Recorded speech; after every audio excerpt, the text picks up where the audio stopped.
इसी सदन में एक सांसद महोदया ने पिछले चर्चे में एक बात उठाई थी। उन्होंने कहा था कि अगर कांग्रेस के राज में सेल नहीं होता, इसरो नहीं होता, एम्स नहीं होता, डीआरडीओ नहीं होता, तो विकसित भारत का निर्माण कैसे होता। उनको हम ये कहना चाहते हैं कि विकसित भारत के निर्माण के लिए एनडीए की सरकार प्रतिबद्ध है। किसी भी तरीके से शिलान्यास करने को और काम पूरा करने को, वो दोनों में बहुत ही अंतर होता है। और चर्चा शुरू करने के पहले अपने यशस्वी प्रधानमंत्री श्री नरेंद्र मोदी जी और हमारी वित्त मंत्री श्रीमती निर्मला सीतारमण जी का आभार व्यक्त करते हैं कि उनकी नीतियों और वित्तीय प्रबंधन का परिणाम है कि आज विश्व स्तर पर लोग उम्मीद से भारत की तरफ देख रहे हैं। ये उनकी नीतियों का परिणाम है कि आज भारत की अर्थव्यवस्था चौथी सबसे बड़ी अर्थव्यवस्था हो चुकी है। आज सर पिछले क्वार्टर में हमारा जीडीपी 8.2% का ग्रोथ रेट जो है वो रिकॉर्ड किया था, जो अपने में एक बहुत बड़ी उपलब्धि है, पर इसकी चर्चा विपक्ष वाले कभी नहीं करेंगे, ना ही इसकी सराहना करेंगे। अगर हम जीडीपी की बात करते हैं, वही अगर हम विदेशी मुद्रा भंडार या जीएसटी कलेक्शन जो प्रति महीने है, वो भी अभी अर्थव्यवस्था में नए कीर्तिमान को स्थापित कर रहा है। पर जितने भी हमारे विपक्ष के युवा नेता हैं जो खटाखट और फटाफट पैसा देने की बात कर रहे थे, वो अब देश से ज्यादा विदेश में देखे जाते हैं। अगर हम सप्लीमेंट्री डिमांड फॉर ग्रांट 2025-26 की बात करें तो इसमें लगभग जो पहला बैच रखा गया उसमें 1,32,268 करोड़ रुपए के अतिरिक्त व्यय की अनुमति मांगी गई है। विपक्ष के नेता जो हैं वो बार बार पूछ रहे थे कि सप्लीमेंट्री डिमांड फॉर ग्रांट की क्या आवश्यकता है, बजट तो पेश हुआ था। पर मुझे गर्व होता है ये बोलते हुए कि हमारा लोकतंत्र एक जीवंत लोकतंत्र है और हमारी सरकार एक गतिशील सरकार है जो ना कभी रुकती है और ना ही विकास कार्यों से कभी पीछे हटती है। मुझे गर्व होता है ये बताते हुए कि ये पैसा कहाँ जा रहा है।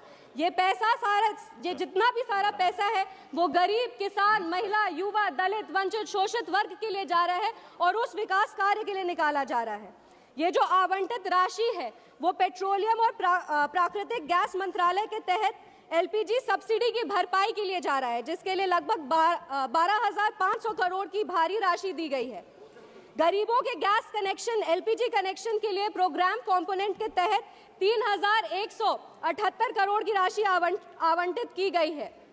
अनुसूचित जाति के लिए 302 करोड़ और जनजाति के लिए लगभग 156 करोड़ अलग से रखे गए हैं। अगर हम बात करें एलपीजी सब्सिडी के लिए तो एससी और एसटी वर्ग हेतु क्रमशः 83 करोड़ और 43 करोड़ रुपए का प्रावधान किया गया है। शिक्षा मंत्रालय में प्रधानमंत्री वन नेशन वन सब्सक्रिप्शन के तहत लगभग 2023 करोड़ का बड़ा राशि आवंटित किया गया है। इससे छात्र, जितने भी हमारे देश के छात्र हैं जो वंचित वर्ग से आते हैं, जो गरीब वर्ग से आते हैं, उनको विश्व स्तर पर जो आप कह सकते हैं कि जनरल रिसर्च का जो मटेरियल्स है वो उपलब्ध कराया जाएगा। ये उन छात्र छात्राओं के लिए बहुत काम आएगा। अगर हम वर्ल्ड क्लास इंस्टीट्यूशंस की बात करें तो उसके लिए कुल मिलाकर लगभग 235 करोड़ की राशि आवंटित की गई है। केंद्र सरकार द्वारा डीम्ड यूनिवर्सिटी के लिए लगभग 45 करोड़ की राशि आवंटित की गई है। ये राशि आवंटित जितने भी पॉलिसी और स्कीम के लिए आवंटित की गई है, ये हमारी जो बेस आधारशिला है, जो विचारधारा है, उसको और मजबूत करता है, जो है अंत्योदय, कि जो विकास का कार्य है वो पंक्ति पर खड़े अंतिम व्यक्ति तक पहुंचे। इसी सदन में एक सांसद महोदया ने पिछले चर्चे में एक बात उठाई थी। उन्होंने कहा था कि अगर कांग्रेस के राज में सेल नहीं होता, इसरो नहीं होता, एम्स नहीं होता, डीआरडीओ नहीं होता, तो विकसित भारत का निर्माण कैसे होता। उनको हम ये कहना चाहते हैं कि विकसित भारत के निर्माण के लिए एनडीए की सरकार प्रतिबद्ध है। किसी भी तरीके से शिलान्यास करने को और काम पूरा करने को, वो दोनों में बहुत ही अंतर होता है। इमारत की नींव को रख देने से मकान नहीं बन जाता है। आप सब ने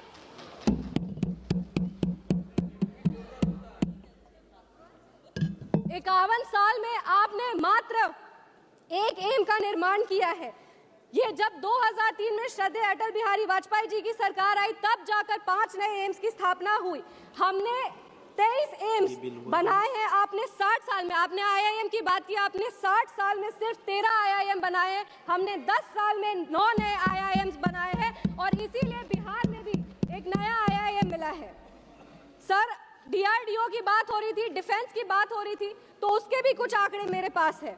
India recorded its highest ever defense production of 1.54 lakh crore in financial year 24-25. Defense exports reached a record of 23,622 crores and 16,000 MSMEs आज रक्षा के क्षेत्र में काम कर रहे हैं। जब आपके डिफेंस डील्स की बात होती है, जब आपने डिफेंस में क्या कहा, तो हमको जरूरत नहीं लगता कि आपको बताने की जरूरत है कि डिफेंस डील में आप लोगों ने क्या करके यहाँ पे रखा था।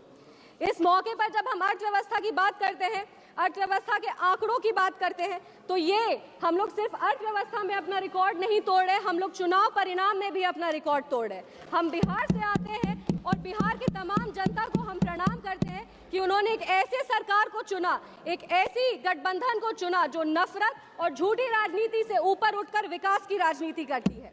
बिहार में सर सबसे ज्यादा लंबे समय की डबल इंजन की सरकार को आप कह सकते हैं कि अगर आप साल दर साल देखेंगे तो सबसे ज्यादा अगर डबल इंजन की सरकार कहीं रही है तो वो बिहार में रही है। और 20 साल बाद भी माननीय मुख्यमंत्री श्री नीतीश कुमार जी के खिलाफ कोई एंटी इनकम्बेंसी देखने को नहीं मिला। ये एनडीए की ताकत है, ये हमारे यशस्वी प्रधानमंत्री श्री नरेंद्र मोदी जी की ताकत है। चुनाव के दौरान बहुत ड्रामा देखने को मिला, मछली पकड़े जा रहे थे तालाब में कूद कूद के, पर बिहार ने पूरे देश को बताया है कि राजनीति ड्रामा से नहीं, राजनीति नीतियों से चलती है, विकास से चलती है, नेता से चलती है और नेतृत्व से चलती है। इसी नेता और नेतृत्व ने आज भारत की अर्थव्यवस्था को चौथी सबसे बड़ी अर्थव्यवस्था बना दिया है। कांग्रेस पार्टी का तो बिहार में इतना बुरा हाल था कि इनका जो चुनाव चिन्ह हाथ छाप, उसमें जितनी उंगलियां हैं उतने इनके विधायक ही बचे हैं अब बिहार में। बहुत ही जल्दी, 2 मिनट में बस समाप्त करें, बहुत ही जल्दी बिहार में भी कांग्रेस का वही पॉलिटिकल एक्सटिंक्शन होने वाला है जैसे दिल्ली में हुआ, आंध्र प्रदेश में हुआ। हम बिहार की बात कर रहे हैं, बिहार में जिस तरीके से सरकार काम कर रही है हम उसकी बात कर रहे हैं, तो ये बात भी हाईलाइट करना जरूरी है कि इंडिया अलायंस, मैंने पिछले सत्र में कहा था कि Bihar elections will be the last nail in India alliance coffin, और आज ये देखने को मिलता है कि मकर द्वार में साथ में प्रोटेस्ट तो करते हैं पर इतनी शर्मनाक हार के बाद ये दोनों एक दूसरे से आंख तक नहीं मिला पाते ये अलायंस वाले। आज अगर हम बात करेंगे तो जिस तरीके से इंडिया अलायंस वालों ने हमारे प्रधानमंत्री के खिलाफ अपमानजनक शब्द का प्रयोग किया, लोक जनशक्ति पार्टी और हम इसकी कड़ी निंदा करते हैं। पहले विपक्ष वाले पहले दिशाहीन थे, लेकिन अब देखने को मिल रहा है कि ये संस्कारहीन भी हो चुके हैं। अगर हम बिहार की बात करें, बिहार ने एनडीए को बहुत बड़ी जीत दी है, बहुत मजबूती से सरकार को एक सशक्त सरकार चुना है। इसीलिए मेरी कुछ बिहार के लिए मांगे हैं जिसको हम सभा के पटल पर रखना चाहेंगे।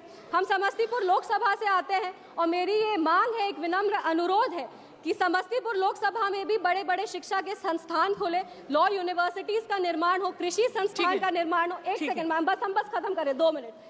पटना, बिहार में बहुत युवाओं में पोटेंशियल है, एक आप कह सकते हैं टेक्निकल इंडस्ट्री को स्थापित करने का। पटना, समस्तीपुर, भागलपुर जैसे एरियाज को नोडल एरियाज बना करके यहाँ पे आईटी हब्स का निर्माण हो, आर्टिफिशियल इंटेलिजेंस के लिए यहाँ पे संस्थान बने, आर्टिफिशियल इंटेलिजेंस की यहाँ पे एक आप कह सकते हैं संस्थान जैसे ट्रेनिंग हो, ये सारे संस्थान का यहाँ पे निर्माण हो ताकि हमारा stop migration with through innovation का जो एक मुद्दा है उसको पूरा कर सके। बस 2 पंक्ति में हम श्री सुधाकर सिंह जी, ऑनरेबल मेंबर श्री सुधाकर सिंह, बात को खत्म करना चाहेंगे। नजर नहीं है नजारों की बात करते हैं, ये जमीन पे चांद सितारों की बात करते हैं, वो हाथ जोड़कर बस्ती लूटने वाले भरी सभा में सुधारों की बात करते हैं। बड़ा हसीन है उनके माननीय